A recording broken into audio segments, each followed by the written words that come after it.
Colin, salut! Wow! Aujourd'hui, on va parler de quelque chose d'assez important à mon univers et à ma compréhension des choses. La naissance de notre notation de -10 à +10. En fait, ça vient de l'Abitibi, à Val d'Or, dans le temps. Moi puis mes amis, on louait des films qu'on espérait le plus divergent possible, je vais dire ça comme ça. Mais là, c'était difficile de parler de ça parce qu'à l'époque, le lexique, c'était Ah, il écoute pas ça, c'est de la vraie marde. Ou Ah, il faut que tu écoutes ça, c'est de la vraie marde. Donc, il y a quelque chose à un moment donné qui est un petit peu compliqué. Avec le temps, nous est venue donc une idée de créer une échelle qui va de -10 jusqu'à 10. Un cercle parfait. La chose est divisée dans le milieu par le zéro. Le zéro, c'est le manque total de stimulation. Un être humain normal peut pas survivre à ça. On devient fou après 20 minutes de manque de stimulation. Un mur blanc sans fond sonore. Il n'y a aucun film qui ait un mur blanc sans fond sonore.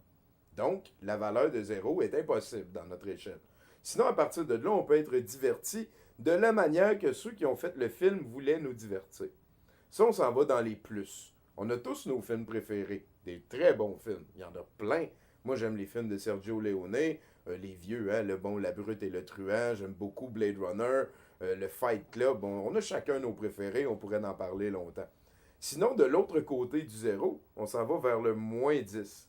C'est là qu'on crée de l'intérêt, pas nécessairement de la manière que ceux qui ont fait l'œuvre voulaient qu'on crée de l'intérêt. C'est ce qui fait qu'on peut se ramasser à rire dans un film d'horreur, qu'on peut se ramasser à trouver ça très drôle que quelqu'un soit sur le bord de se suicider. You are tearing me apart, Lisa. Donc, dans le moins, on a The Room, je viens d'en donner un exemple.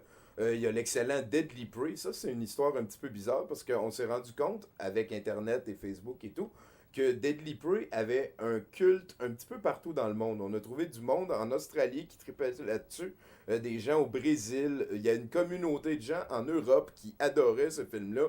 Il y a bien sûr des gens aux États-Unis. C'est un des chefs-d'œuvre de DVD Pryor et notre -9,5 nous à douteux.org. Sinon, il y a l'excellent Ninja Commando. C'est un film de Teddy Page avec Romano Christophe. Il y a les Nouveaux Barbares. On est tout autour de -9. Très divertissant. Ça vaut la peine de regarder ces films-là. Sinon, moi, je pense que les films qui sont plus divertissants que -5 et +5, tu sais, quand tu t'en vas vers le +6 et tout, valent la peine. Si t'es plus proche de zéro que -5 ou +5, ben là, ça devient de plus en plus aride. Je suggère malgré tout aux gens de réussir à passer au travers d'une couple de ces films-là une fois de temps en temps. Comme ça fait vivre les possibles. Hein? Ça pratique la patience et tu te rends compte que les meilleurs films, les bons films, sont encore meilleurs parce que tu es capable d'endurer des un petit peu plus difficiles. C'est aussi très difficile de donner une note de -2, de -1, de +1, +2. Rendu là, l'intérêt est tellement pas grand que juste d'allumer son esprit critique, ça devient un sport qui est très difficile. Sinon, voilà, c'est une échelle qui s'applique à pas mal toutes les créations culturelles. Tu peux dire ça pour de la musique. Il y a de la musique à -6, -7. The Shags, c'est un excellent band. Ça vaut la peine de découvrir. On est dans le -8. Même chose pour Wesley Willis. The Legendary Stardust Cowboy. Il y en a vraiment tout plein. Il y a toutes sortes d'affaires à découvrir. Marc, voyons, c'est quoi son nom, là? J'ai oublié son nom. Ah non, le chum à Luc Plamondon. Il y a trop de beaux gars.